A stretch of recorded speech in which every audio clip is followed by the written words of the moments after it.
tú sabrás. 7:40 minutos. Está aquí en nuestra cabina el señor diputado don José Antonio Pérez Barboni. Diputado, buenos días, bienvenido. Buenos días, profesor. Buenos días, Ricardo. Buen día, Melissa, todos los que nos escuchan. Muchas gracias por la invitación. Gracias por estar aquí. Y bueno, hay muchos temas. Podríamos hablar con el diputado Pérez Barboni, pero yo quisiera comenzar por uno de antes de ayer, antes del tema por el cual lo invitamos. ¿Qué fue lo que pasó en el Hospital del Seguro?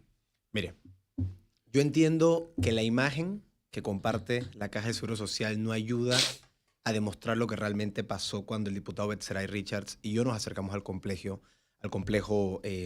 aquí mismo en la Transísmica. Lo que sucede es que a nosotros nos habían llegado denuncias, primeramente por la ineficiencia del funcionamiento de los elevadores, que generaron que muchos pacientes, entre ellos adultos mayores, tuvieran que utilizar las escaleras para llegar a sus diferentes puntos de consulta o de citas dentro del complejo. Y lo que sucede es que yo, como presidente de la Comisión de Infraestructura Pública, acepto la invitación del diputado Betsaray, que venía de visitar el Irma Lourdes Sanetatos en Panamá Este, y vamos justamente a la parte externa, la servidumbre externa del complejo. Betsaray tenía en la mano un megáfono que cabe aclarar que no se utilizó en ningún momento, y él pues lo baja porque es un símbolo de lucha de él, por lo que yo he podido entender a lo largo de sus diferentes intervenciones y visitas, pero no se utiliza.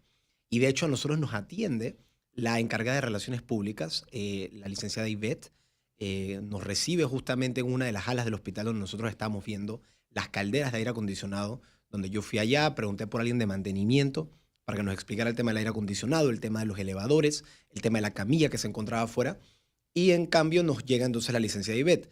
Ella nos pregunta, ¿ustedes van a ingresar? Nosotros le decimos, no, licenciada, nosotros nada más estamos utilizando este espacio para fiscalizar qué es lo que está pasando con los aires acondicionados, para preguntar qué es lo que está pasando con los elevadores. Porque el diputado Betsaray, claramente él en el primer video que él publica en el Irma Lourdes Sanetatos, sí ve que se ingresa a la parte para hablar con los pacientes, que tengo entendido que fue la misma dinámica. Lo llaman, le piden que venga, que fiscalice, y lo que a mí sí me generó un poco de molestia es que la Caja del Seguro Social alude a que nosotros teníamos que pedir permiso para poder tener esta visita. A lo que me lleva a mí a pensar, ¿no es una infraestructura pública hospitalaria algo sujeto de la fiscalización de los entes y autoridades competentes del país? Entonces, nosotros no irrumpimos ni gestionamos ningún tipo de molestia para los pacientes o el personal médico. No impedimos la funcionabilidad o el funcionamiento del hospital. En todo momento se respetaron las normas hospitalarias. Fue una visita que duró menos de una hora. Simplemente se genera este intercambio. Tanto el diputado como yo recibimos una llamada del señor Marcos Young, quien nos indica que él no se esperaba que nosotros hiciéramos eso, que cómo era posible. Yo le digo, doctor Young, no hay ningún tipo de violación al procedimiento hospitalario, no hay ningún tipo de disturbio a lo que es la paz de este complejo de la Caja del Seguro Social que nosotros visitamos. Y por supuesto, eso genera posteriormente el comunicado y los tweets o las interacciones en redes sociales, tanto del director como de otras figuras de la Caja del Seguro Social.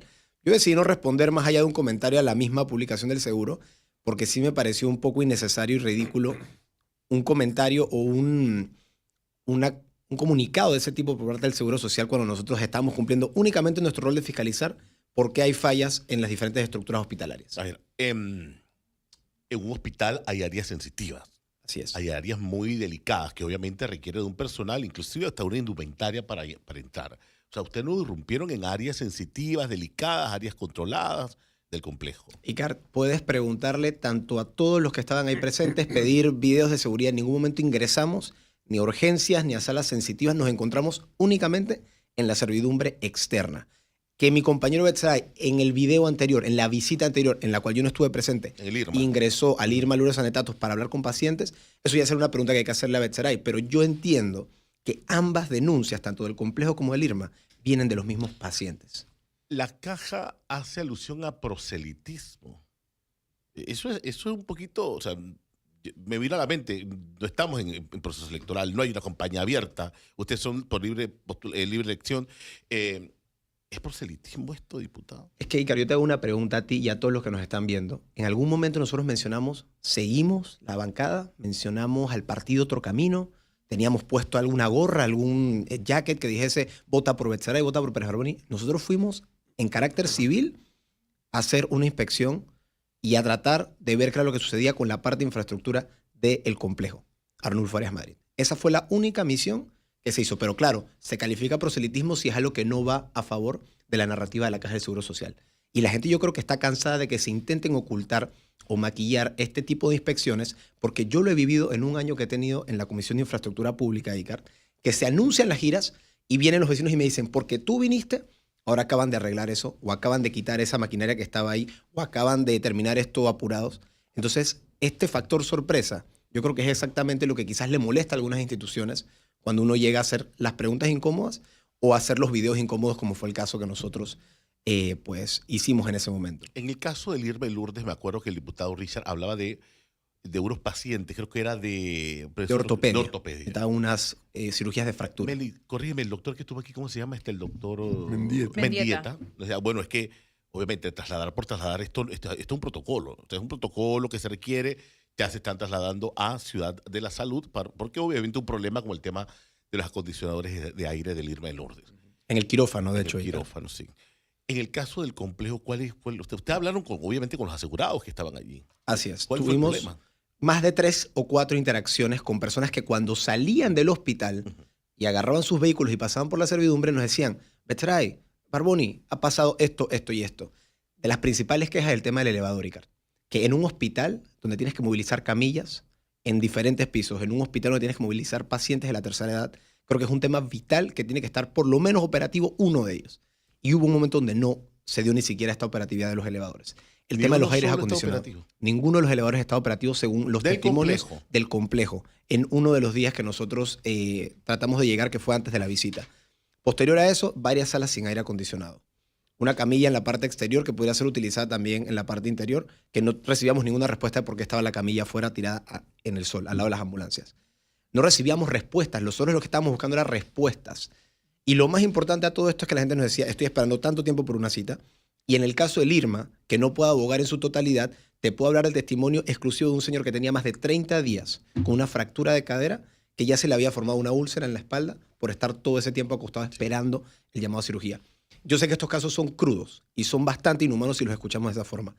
Pero lo que tenemos que tratar de entender aquí es que el sistema como tal tiene que tener una mejora que ya lleva más de 2 años en el gobierno del presidente Mulino, una administración, o bueno, en este caso desde que entró Dinomón, cuando lo ratificamos, un poquito más año y medio, en el cual él ya debería tener un poco más de claridad en cómo se están llevando los procesos dentro de la Caja del Seguro Social. Y sabemos que hay errores y sabemos que hay también oportunidades de mejora, pero el país está allá afuera cansado, sobre todo después de ver que ya hemos hecho reformas a la seguridad social, que hemos hecho reformas al sistema de salud y todavía no ven los resultados los pacientes, que es el centro de todo este tipo de propuestas. Tal vez, pienso, escuchando aquí al diputado Pérez Barboni, tal vez lo que está haciendo falta es más agresividad, en el buen sentido de la palabra, en comunicar cosas. Y no lo digo por parte de los diputados, sino por parte de la institución. Por ejemplo, los ascensores.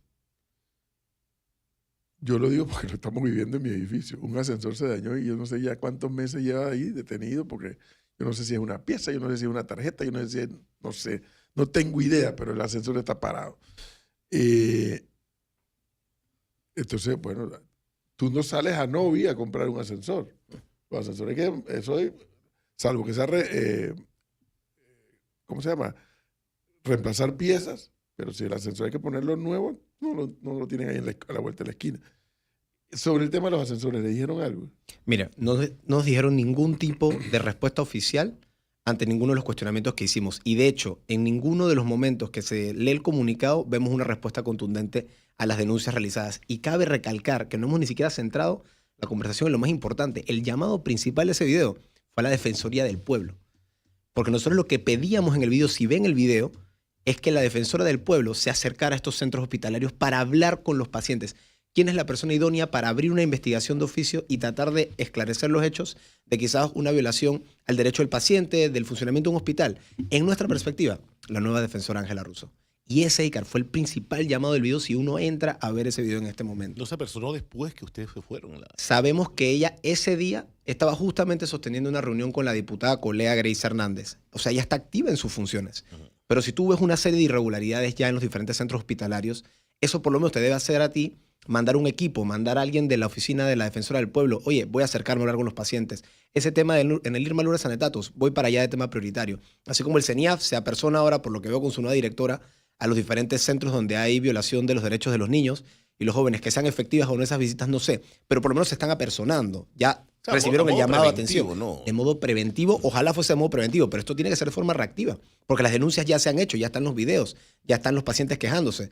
Tiene que reaccionar ante estas situaciones. O sea que nuestro enfoque, más allá del tema del mantenimiento, era del tema también de la Defensoría del Pueblo. Entonces el Seguro Social no dice nada al respecto. Pero claro, ahí está nuestra problemática. Y coincido con usted, profesor. Ustedes son comunicadores. Yo creo que la parte comunicativa del gobierno siempre ha podido ser mejor. No esperar a que el problema se exponga, sino que el problema ya haya sido comunicado por la institución. A ver, yo escuché uno de los posts, creo que vi uno de los posts también. Yo creo que ya estaban ustedes dos juntos en el complejo. Y el profe rescataba algo muy puntual y es el estilo y la forma de hacer política, de comunicar las cosas. No sé quién de los dos dijo que, pero Ángela Russo lleva 3 quincenas cobrando. Fui yo. Y que no hace nada. Y que, oye, por Dios, y me quedé. Hay estilos y estilos con relación a esos temas, porque obviamente ella Hay estilos y estilos. Ella ya tiene su tiempo allí, me imagino que está, lo hemos dicho aquí en reiteradas ocasiones, no es la Ángela Russo de un despacho de 10 años en donde una magistrada habla a través de sus fallos. Es una Ángela Russo que ahora el puesto actual le demanda casualmente, de manera preventiva, estar por delante de los problemas cuando estallan. Y por eso le pregunté, digo, hay estilo y hay estilo, porque fue usted el que le dijo. Pero Carmina, te cuento algo también. Nosotros esperábamos que después de una elección tan accidentada como la que tuvimos del Defensor del Pueblo, esa agresividad, en el buen sentido, como dijo el profesor, existiera desde el día 1. Y no lo hemos visto. Y cuando preguntamos, yo le preguntaba al señor Rodrigo García, el que fue el contrincante en la elección contra la señora Ángela Russo, ¿a usted le han llamado y contactado para utilizar su experiencia, sus mapas de calor, lo que usted planteó en la entrevista para el equipo de la Defensoría? ¿Le han hablado de ser defensor adjunto? ¿Alguien se ha contactado con usted para tratar de buscar esa unificación de los mejores profesionales en la Defensoría? No, tengo entendido que ya todavía está filtrando el equipo, viendo quién se queda, quién se va, viendo a quién trae. Yo como que, oye, pero es que ya llevo un mes y medio en el cargo y tienes razón. Decirlo con quincenas es un poco golpeante. Sí. Porque si tú dices mi salario, ahí está Pérez Barbón y lleva 2 meses con 14,000. Ahí está y no ha hecho nada. Pero la diferencia es que yo todos los días trato de por lo menos hacer algo que se acerque a las metas de mi trabajo y de mi despacho. ¿Qué ha hecho ella en un mes y medio? No sé si ustedes dos me pueden decir qué ha hecho en un mes y medio en cuanto a proactividad de la Defensoría. Pero ¿se puede medir en un mes y medio ya desarrollos o avances en un cargo, diputado? Pero, Icar, mira, yo creo que con visitas preventivas o reactivas, como lo quieras poner, ya tú mandas un mensaje de que estás en la calle trabajando. O sea, mira, tu estilo, tú impregnas tu nuevo estilo. Por supuesto. Y yo te voy a decir algo. LeBlanc tendrá muchas cosas que podemos criticarle. Pero, yo fui a varias giras de infraestructura y él se aparecía para ver qué era lo que estaba pasando con la comunidad cuando se estaban quejando y cuando involucraba algún tipo de denuncia ciudadana. Pero al final, y ahí se aparecía. Sí, escuchaba. ¿Es aparecerse y escuchar y ya o también? Pero si te das cuenta, después de esas apariciones, y no es por defenderlo nuevamente, pero en muchas de ellas se generaron informes o comunicados que también nosotros recibíamos. También en los debates de gobierno, en algunas de las ocasiones se acercó. Yo cuestiono mucho su independencia, pero por lo menos estaba presente en los momentos. Esa presencia para el panameño, para el ciudadano que hace una denuncia y que espera que sus autoridades se acerquen, yo creo que es importante. Y por eso a mí me llama poderosamente la atención que un mes y medio después de una elección tan accidentada, donde tienes que desde el día 1 marcar que, hey, no me apoyaste, pero mira que estoy haciendo mi trabajo, y no ha pasado. Y no sé si vaya a pasar. Ojalá me pueda callar la boca en el buen sentido, pero no sé si vaya a pasar. Y claro, lo que está pasando es algo que usted conoce muy bien, y yo lo vengo advirtiendo desde hace un tiempo para acá. Los tiempos han cambiado. Y lo digo aquí delante del diputado. A mí no me gusta ver eso no me gusta, como dice Cristi, decía más temprano, no me gusta usar la palabra show porque la palabra show también se ha puesto despectiva. No me gusta eso, pero tengo que reconocer que si el diputado Pérez Barbón y el diputado Betcheray Richard no hacen esos videos ayer, el seguro no sabría explicar. O sea, y es lo que le vengo diciendo a varios funcionarios del gobierno. Hey, los tiempos han cambiado. Ahora existe este aparato que se llama celular que tienen cámara. Por algo Kodak quebró. Entonces, cuando tú estás en gestión de gobierno, ahora tú tienes que ser agresivo, y yo ahí sí uso la palabra agresivo y en el buen sentido de la palabra, comunicando, informando. Yo me enteré el tema de los aires acondicionados. Y yo lo decía ayer. Una cosa que se llama chiller. Chiller. Chiller tú no vas a Novia a comprarlo tampoco. Y más de la magnitud del tamaño de ese aire acondicionado. Tienes que mandarlo a hacer, me imagino yo, mandarlo a buscar. Y eso toma un tiempo. Pero si el diputado Richard no lo hubiera dicho, no saben explicar lo que estaba pasando. Entonces, la gestión de gobierno en tiempos modernos implica que prácticamente tienes que ir por delante. Y profesor, a mí lo que no me gustó nuevamente fue que en vez de una respuesta clara a las denuncias que hicimos de mantenimiento y de la no presencia de la defensora, que eso ya tendrá que la defensora salir a aclarar por qué no se ha personado todavía a uno de estos centros médicos, fue la llamada del señor Marcos Gión. ¿Por qué él me llama a mí y al diputado Betsaray Richards para recriminarnos la visita? Va acorde con el comunicado. Ustedes tienen que pedir permiso, ustedes tienen que coordinar con los departamentos adecuados. Entonces, esa situación también me dejó un muy mal sabor de boca de que las instituciones a veces esperan que nosotros avisemos por delante, oigan, vamos a ir a visitarlos para ver sus imperfecciones. ¿Cuándo vienen? En una semana. ¿Qué cree que va a hacer esa institución en una semana? Sí, se va a encargar de neutralizar el problema que se está denunciando. Que está bien, me alegro que con una llamada se pueda neutralizar un problema en una semana. Pero el tema es que el factor sorpresa es lo que a veces molesta. Ícar, y te doy un punto. Yo entiendo que a veces el estilo puede ser chocante y quizás no de la mejor forma en cuanto a constructividad. Pero hay veces que hay que hacer este tipo de llamados y voltear la mesa, como decimos en buen panameño, para que a veces cosas en el sector salud, educación, seguridad, cultura pasen. Porque si no, no pasan. Y nuestro rol como diputados fiscalizadores de oposición, que yo trato siempre de buscar la forma de ser oposición responsable, que creo que es lo más importante en este camino de ser diputado, pero que hay que de igual forma amaquear. La gente de afuera nos eligió para eso. Y con cierta energía que la juventud le impregna a la asamblea, ¿no? Por eso te digo, si no quieres que te pase eso en la gestión del ministerio, de la institución que tú estás administrando, pica por delante. Anuncia, hey, tenemos este problema para que lo sepan, mira, hay un problema aquí, vamos a mover los pacientes de un lado para otro, para evitar entonces coger disgustos, porque estos dos diputados o cualesquiera otros se aparecen y dicen, oye, mira, primero, ¿qué está pasando? Una de las quejas que yo sí escuché, porque no es lo mismo el recorrido por afuera que el recorrido dentro de las instalaciones hospitalarias, que sí, pues tengo entendido que tienen un protocolo. Pero, moraleja de historia, honorables pequeñines, como decía la cómica, tienes que ir por delante si no quieres estar permanentemente disgustado por este tipo de denuncias que, como yo siempre digo y rescato, uno de los papeles de los diputados es fiscalizar. Ahora, seguirán así, van a ir a los lugares sin avisar, ni invitación, ni nada. Ustedes llegan. Es un secreto, Ica, no te puedo decir. No, pero digo, el estilo. No, ver, mira. Yo lo digo, diputado, porque a ver, el diputado Richard, desde antes de ser diputado, él ha tenido una convicción directa con el tema educativo. Me ha tocado verlo con la Escuela Republicana, la Escuela Gran Bretaña. Después estuvo en el Crystal Park, donde están los niños que no tienen mobiliario durante el día, los momentos de descanso, están en el piso con ellos. Al final muchos lo podrán interpretar politiquería barata, están haciendo campaña, pero indistintamente de eso y quitando nombre y apellido, son realidades que viven las criaturas. Claro. Sí. Aquí nos dice un oyente, a mi mamá lo operaron el 24 de abril, días antes del daño, y aún hay gente en esa sala que no han operado. No hay ambulancia ni para pasar pacientes de un hospital a otro de la caja del Seguro Social. Pagamos ambulancia privada para pasarla de la JJ Vallarino a Irma Sanetatos. Y me falta decir que no hay personal suficiente en las salas para apoyo a las enfermeras. A mi mamá la lastimaron por bañarla una sola. Sí. Y ahora prohíben el uso de celular para grabar en el hospital.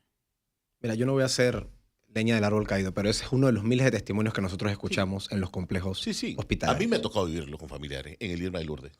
Me ha tocado. Y tristemente, y tengo que decirlo, o sea, si usted tiene un contacto, usted llama y la apoyan rapidito, en lo que se pueda. Pero yo he visto adultos en camilla, en los pasillos de urgencia, por días, y es delicado. Un adulto mayor con movilidad reducida hay que estar moviéndolo cada 2 horas para que no se ulcere. Ahí está el tema. Que eso es lo que no ha pasado en el Irma. Sí, a veces uno ha llegado y uno ve a la adulta mayor y no ha comido, es que no puede comer. Entonces, ¿quién le da la comida? Nada más le ponen la comida ahí. Esas son cosas, como se dice, el trato humano y la comunicación. Creo que puede ser un poquito más llevadero las situaciones que viven cada uno de nuestros pacientes. Y a manera de conclusión, lo que te puedo decir es que así como el diputado Betsaray viene haciendo este tipo de visitas y de inspecciones desde antes. Mi compromiso este año, por el sombrero que tengo de presidente de infraestructura pública, es velar por la infraestructura pública. Y yo te puedo hablar de los pacientes, pero Betsaray creo que lo ejemplificó bien con su video en el Irma Lourdes. Si se violaron o no procesos hospitalarios, eso ya es algo que él tendrá que después pues, aclarar por qué no, por qué sí. Pero el tema de la infraestructura pública, un hospital, una escuela, un puente, lo que sea, en estos momentos me compete a mí hasta el 30 de junio de este año. Yo no voy a buscar la reelección de la comisión, pero hasta que termine mi cargo de presidente de infraestructura pública, voy a acompañar a los diputados que me digan hay un problema en la infraestructura pública. Y ahí lo dejo. Sí. Oiga, pero usted porque siempre se adelanta a estar diciendo que no voy a hacer esto y no voy a hacer aquello y no voy a hacer lo otro. No aspira a presidir la comisión. Eso, A presidir la comisión, profesor, Sí, exactamente. eso, a eso me exactamente. refiero. ¿Cómo sea que no voy a Pero estar de vuelta ahí de viene presidente? Viene el tiempo, el avance del cuarto puente, el avance de la línea 3, el avance del corredor de playa. Hay como 15 obras. Río Indio, que lo estaban conversando también. Hay como 15 obras de infraestructura carretera. Importantísimas todas, profesor. Y se visitaron, todas las que mencionó se visitaron, quiero que sepa, en sus diferentes etapas y avances porcentuales. Ahí están los informes también. Cuando gusten se los hago llegar. Les voy a avisar. ¿Cuándo vamos a transmitir nosotros, Melissa? Todavía no nos han dicho. Con el cuarto puente.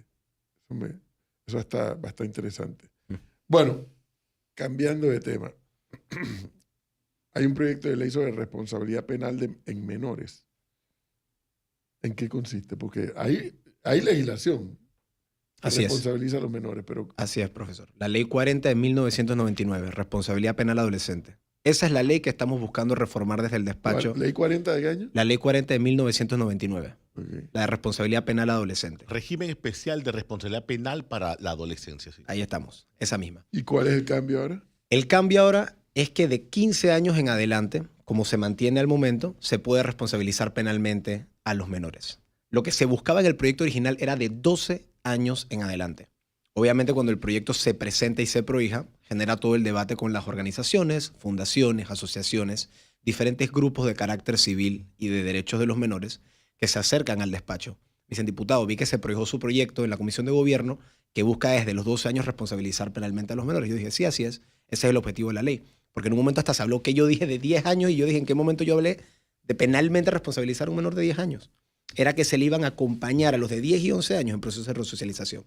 Pero después de esas conversaciones, con Dame un Chance, con Fundación Pro Niñez, con un montón de estas organizaciones, llegamos al consenso de que no sea 12 años, sino que sea 14.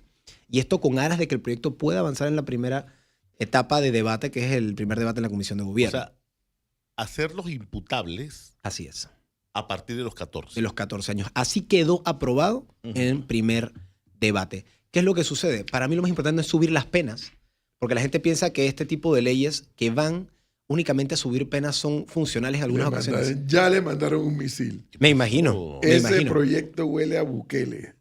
Eso viola convenios internacionales. Mire, me encanta cuando la gente trata de no ver el escenario interno y nos compara de una vez con el escenario externo. Yo quiero que nos refiramos a los hechos de sangre recientes que hemos tenido en el país. ¿Cuántos de ellos, o de hechos delictivos, no han involucrado menores en estos hechos? El de la cinta costera, donde 2 adultos mayores fueron asaltados por 3 jóvenes, resultaron ser los 3 detenidos menores de edad. ¿Y cuál es el problema? Que los sueltan al día siguiente, los mandan para detención domiciliaria o firma periódica. Lo más importante de este proyecto, profesor, no es subir las penas, es que la medida cautelar sea ejemplar para poder apoyar en la investigación del hecho.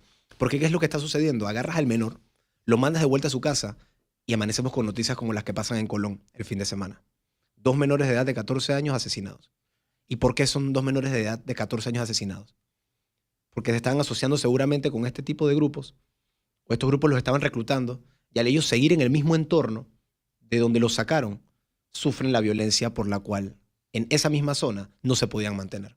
Y lo que busca es que vayan a estos centros de custodia y cumplimiento que estamos reformando para que puedan ahí cumplir su tiempo de investigación por la medida cautelar y posteriormente, si son declarados culpables, después que se confirme que son responsables del hecho, que puedan entonces cumplir ahí, pero de forma clara, educativa y de resocialización, su tiempo. No es mezclarlos en la joya y tirar la llave.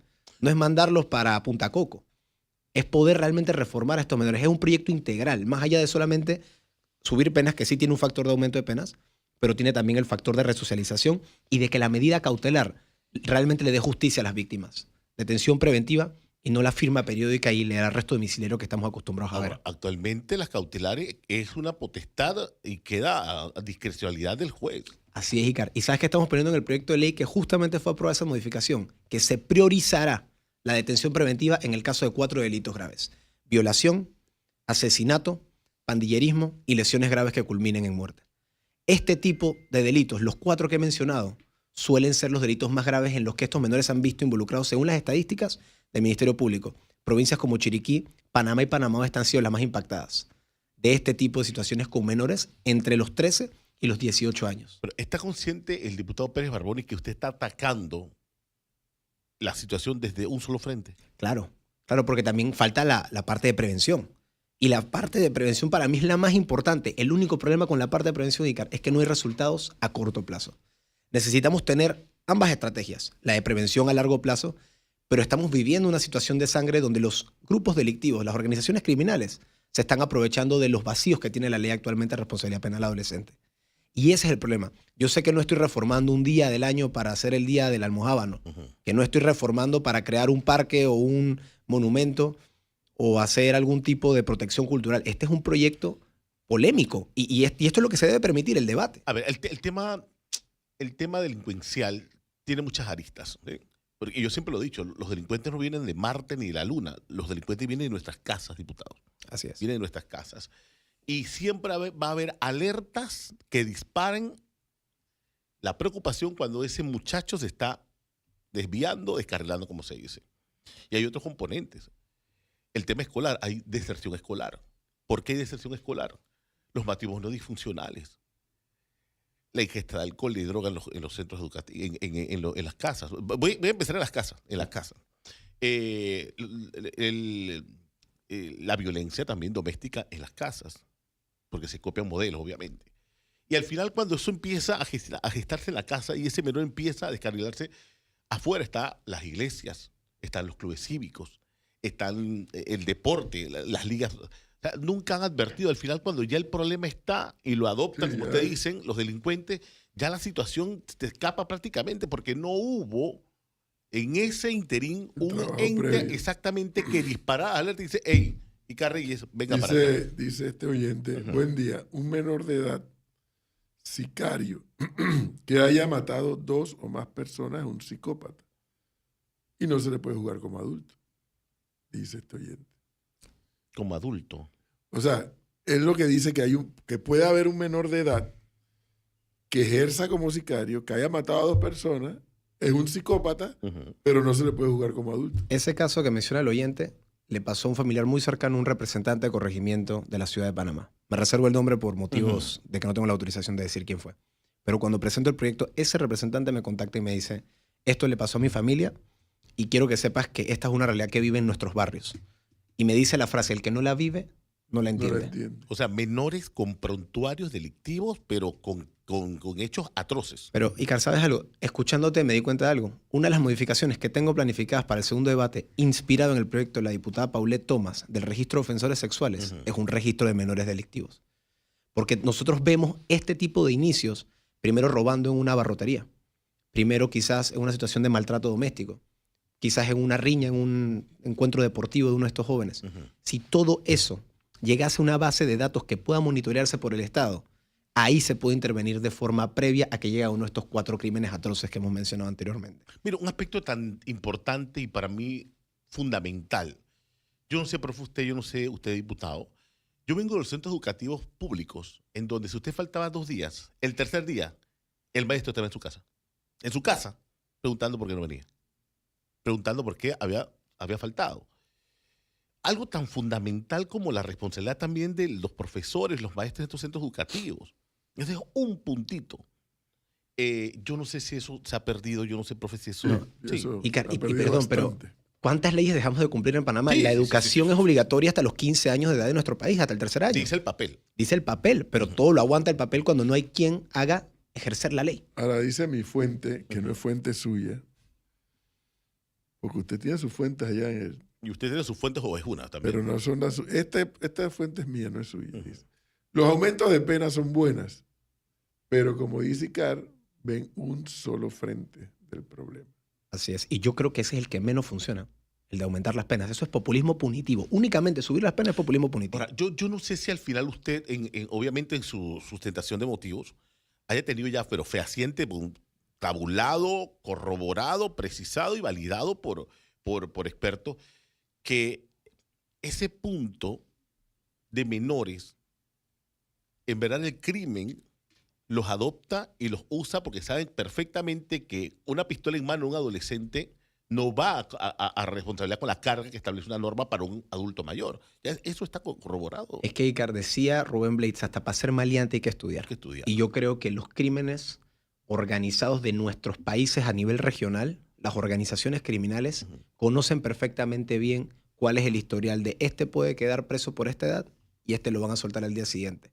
Y lo que a mí me preocupa es que estamos viendo una práctica que se está importando de otros países como Colombia, como Venezuela, quizás por lastimosamente el resquebrajamiento que tuvo institucionalmente en estos años, pero es utilicemos al menor para cometer los crímenes y luego nos deshacemos de él para eliminar la evidencia o el testigo de los hechos. Este proyecto tiene también un factor de endurecer lo que es el uso de menores o, mejor dicho, corrupción de menores. Y eso se está buscando también para justamente tratar de atacar al criminal que busca al menor para involucrarlo. Porque no es solamente el menor el que se ve expuesto a este tipo de hechos, es el que lo buscó también para indicarle qué hacer. Pero usted sabe que en ese bregar, el menor termina siendo adoptado por esas pandillas. Claro. Porque el menor no siente pertenencia del lugar que viene. Mire, Ese es el problema. Nosotros hablando con, ¿cómo se llama el amigo Toro, profe? Danilo. No, el hermano. El hermano. Julio. No. Ay, él es estudioso del tema porque él siempre con nosotros. Bueno, está el vive en famoso Colombia. sociólogo Danilo Sí. Toro, ¿no? No, Danilo es el No es, hermano. Danilo es el hermano. Gilberto. Gilberto, gracias, disculpa, Gilberto. Gilberto me dice, Icar, estamos viendo una particularidad en las casas o en esos ya lugares que están sumidos en la crisis de valores y demás. El niño llega con plata en mano. La mamá no le pregunta de dónde la sacó, pero es para poner la paila día. O sea, se está viviendo un día a día y en esa situación, esa condición, no es que se justifique. Traíste y resolviste para el día. O sea, un menor que tiene que estar estudiando, una mamá que de repente tiene que estar trabajando, el papá, o sea, todo aquí en estos momentos es una serie de antivalores que, cuando me dice el tema de que las pandillas no, al final ellos sienten una empatía y sienten que en la pandilla tienen la figura de la familia que no encuentran irónicamente en la su familia. casa. Así es. Así es. Porque cada quien anda en lo suyo. Yo no te voy a preguntar por qué trajiste ese celular nuevo, ni por qué tienes esas zapatillas nuevas, o porque estás para aquí, dicen, parqueando para arriba y para abajo. No, y también se ha proliferado mucho el formato de pandillas. 180 pandillas ahorita mismo a nivel Imagínese. nacional. Y de hecho, más de 30 están ubicadas en San Miguelito, que es uno de los sectores y focos que también nos preocupa altamente por esta concentración San de Miguelito. reclutamiento que hay. Más de 30 en San Miguelito. Y eso es lo que genera los lamentables intercambios de lunes a lunes entre las diferentes bandas rivales en todos los corregimientos de San Miguelito. Y asimismo los menores son también los que se ven más impactados. Por eso San Miguelito es uno de los puntos que más habría que monitorear si este proyecto justamente avanza. Hay que desarrollar políticas de Estado en seguridad ciudadana, familia, menores y educación. Estoy viendo lo que argumenta es que es válido lo que se está planteando, pero No tiene falta razón. escuchar de las políticas públicas cuáles son, ¿no? Y esto es un trabajo de todo el gabinete. No es un trabajo solamente de Frank Ábrego como ministro de Seguridad o de Jaime Fernández, director de la policía. Esto es aquí Lucy Molinar, educación. Esto es aquí gobierno, Dinoshka, con el tema de los centros de custodia y cumplimiento. El MIDES con el CENIAF. O sea, ¿qué van a hacer estas 4, 5, 6 instituciones que se tienen que sentar periódicamente en una mesa? No se sientan en las mesas. Y eso lo expuso la crisis del CENIAF. No se sientan en las reuniones que tienen que tener de juntas directivas sobre temas de niñez, seguridad, educación.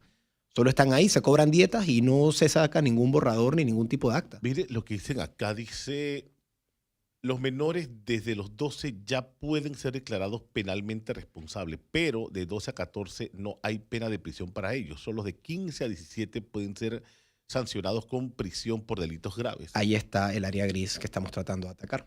Hmm. Justamente esa área gris. Ahora, esto se da luego de, me imagino, una investigación, por más básica que haya sido, de que ha aumentado la estadística. Profesor, ha aumentado la estadística y se han visto hechos impunes que han también demostrado que el sistema judicial no está priorizando las medidas que debería priorizar. Utilizamos referencias que obviamente la gente va a decir, no, esos lugares están muy lejos, pero países nórdicos como Suecia, que no tienen una tasa de criminalidad alta, también hicieron la reforma de manera preventiva. Y eso demuestra que de alguna forma u otra, dentro de este plan de países que tienen altos índices de seguridad, también se busca blindar de igual forma que si el delincuente o el infractor es menor, pueda entrar dentro del parámetro de la justicia. Ejemplos más recientes regionalmente, Argentina y El Salvador. Es verdad. Pero como dicen, vámonos más allá del vecindario, vámonos también a los países que han demostrado alta eficiencia. Por eso se está haciendo un compendio también de derecho comparado de cómo están otros países atacando esta crisis.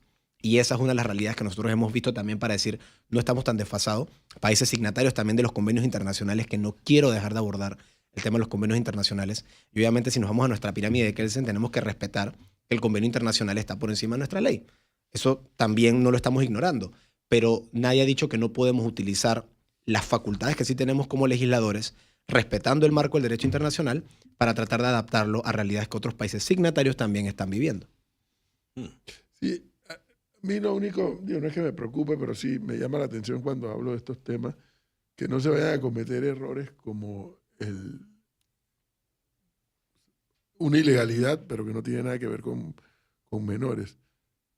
Errores como el tema de hay que aumentar el precio del cigarrillo para que la gente deje de fumar. No. Entonces, la gente no deja de fumar porque sea más caro. La gente deja de fumar porque los educas. Lo que promueve el contrabando. Exactamente, y lo que ha promovido es contrabando. Así es.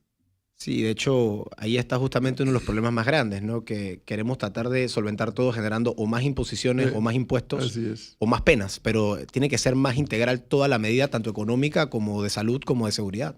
Y eso es una realidad que la acepto. Es un proyecto que sigue en construcción, es un proyecto que acepta todavía recomendaciones. Y es mentira que yo me voy a sentar aquí a decir eso está escrito en piedra y nadie me lo mueve. No, es que la dinámica en el legislativo no debe ser así, Para obviamente.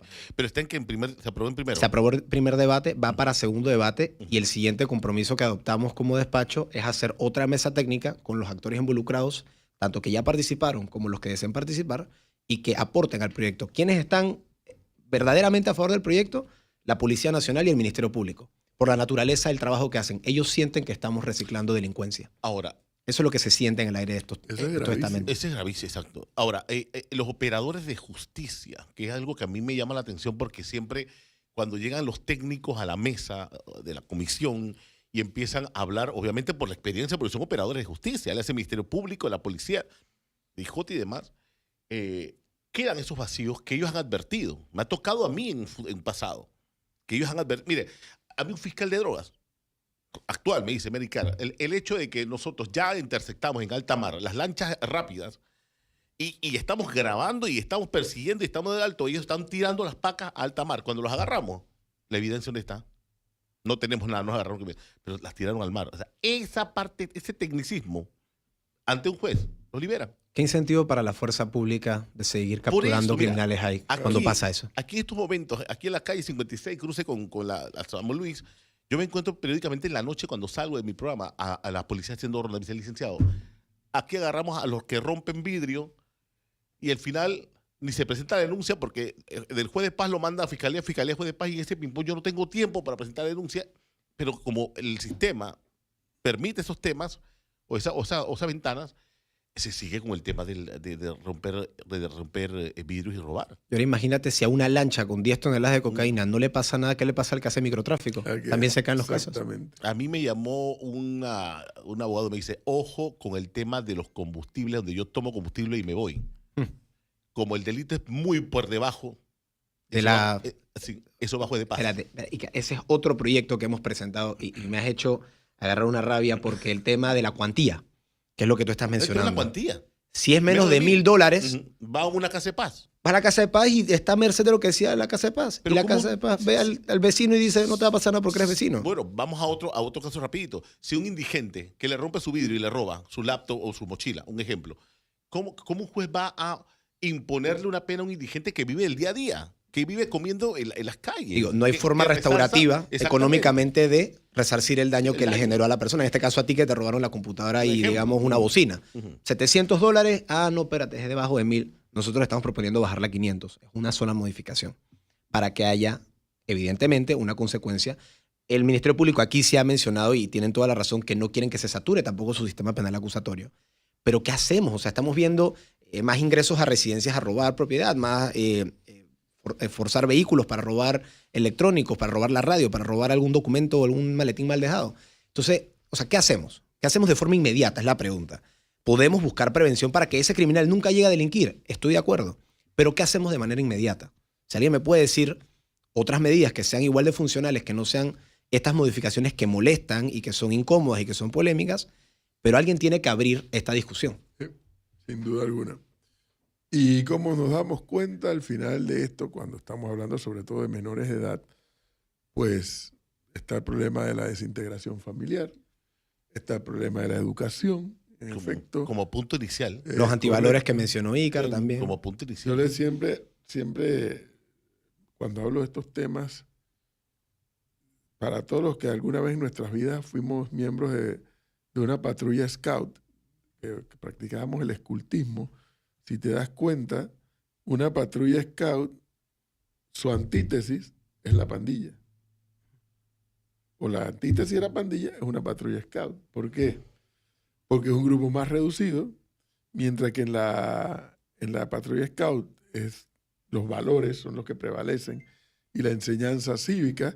La pandilla lo que hace es que te acoge, como explicaba Icar, dándote el calor que no te dan en la casa. Así es. Pero te reúnes para delinquir. Sí. En el otro grupo, la patrulla scout se reúne para prácticas de civismo. Entonces son temas que lamentablemente en la sociedad panameña se han abandonado. De hecho, no veo ya mucho los grupos scouts. Antes uno los veía por todas las actividades y ya no los veo tanto. Curiosamente, voy a decir algo que no sé si corresponde a una realidad, porque obviamente yo era de la tropa Scout 4 del Colegio La Salle, pero la impresión que yo siempre he tenido es que en la época de los militares el movimiento Scout era más grande. Entramos a la democracia y yo veo que el movimiento Scout está cada vez más reducido, ¿no? Es una percepción además, ¿no? Pero probablemente si dentro de las políticas públicas estuviera fomentar, apoyar más este tipo de iniciativas hacia los jóvenes, como el escultismo o cualesquiera otra de las expresiones, el muchacho del barrio, como se dice comúnmente, tuviera otras opciones diferentes a la de la pandilla. Porque al final de la pandilla, además el tema del grupo, de que te acogemos, eres de los nuestros, somos solidarios contigo. Ah, pero mira, aquí conseguimos plata fácil y rápido. Pero como han dicho más de una vez que he hablado con directores de la policía y con comisionados también especializados en el tema, dice, hey, al final, o el hospital, o la cárcel, o el cementerio. En eso es lo que termina todos estos muchachos. Son 3 opciones. Y no hay una política de Estado bien definida. No digo que a lo mejor la habrá por allí, pero no se percibe. 1, para evitar que entren, o 2, para ver cómo se les saca de este estilo de vida. Y yo decía en una conferencia, profesor, que justamente tenemos áreas donde se sabe que se está traficando droga, donde se sabe que se juntan las pandillas. La policía ingresa periódicamente, sacan al capo alfa, pero luego queda el capo beta. Lo sacan al capo beta, queda el capo Charlie. Entonces, ¿cuál es el problema? Que estamos únicamente removiendo el liderazgo del entorno criminal, pero el entorno criminal pone otro liderazgo. Sí, si no hay políticas una de... vorágine, el control. Mira, hombre, en los barrios todo el mundo sabe. Los vecinos todo el mundo sabe. La policía lo sabe también. Los representantes de corregimiento, todos saben dónde y qué. Para mí es pequeño, diputado. Y todo el mundo sabe en qué anda quién. Entonces, yo no sé al final cuál va a ser. Yo no hablo ni, profe, si fuera una varita mágica o cuál va a ser la ley, la super ley. Yo sí sé cuál va a final, ser, Icar. Que al final termine con todo esto. Yo sí sé cuál va a ser. Yo lo veo más. No me asuste de esa manera. ¿Cuál es? ¿Cuál es? La reforma educativa. Sí. Puede un punto a favor la reforma educativa. Pero la reforma educativa, ahí entramos en otro plano, porque yo sí soy muy, muy vehemente con el tema de la comunidad educativa. Porque la comunidad educativa, muchos sectores en esa comunidad no están jugando su papel. Los gremios, los docentes. Los padres. Los padres. Los padres. También, o sea, no están jugando su papel. Los clubes cívicos, la empresa privada, los gobiernos locales, las ligas deportivas, en esa comunidad educativa. Mira, yo resalto que esa labor la ha intentado fuertemente mi colega Jorge Blois. Tengo que darle por lo menos que lo ha intentado y ha logrado sacar un producto que imperfecto o no, pues ahí está, esperando a que se debata. Así que ese será otro tema en el que vamos a tener que ingresar en estos próximos 3 años. Qué bárbaro este. Dice, yo era muy pobre para poder ser scout. Yo no entiendo qué tiene que ver una cosa con la otra. ¿Qué es de membresía? ¿Qué es eso? Suscripción. Suscripción, Dice este mensualidad. oyente, yo era muy pobre para poder ser scout. No tiene nada que ver una cosa con la otra. Y el otro acá oyente que me dice que no deja de ser cierto, el tema del movimiento scout es la cantidad de denuncias por delitos sexuales contra menores que ha tenido a nivel mundial. Han sido muy afectados con esto, sí, porque ha habido casos puntuales, pero no puede decir que todo el movimiento scout en el mundo tuvo ese problema. En efecto, han habido casos que se han dado, pero son focalizados. ¿No? Es Y que, para eso el registro de ofensores sexuales ahora. O sea, todo se va subsanando con la reglamentación adecuada. si surge una novedad, surge una legislación Claro. que va a abordar el tema. Pero en fin. 826, diputados Antonio Pérez Barboni, muchas gracias, muy amable. A usted, profesor Por Icar, darnos este Melissa, tiempo. y a los radioescuchas por el espacio. Que esté bien. Seguimos. 8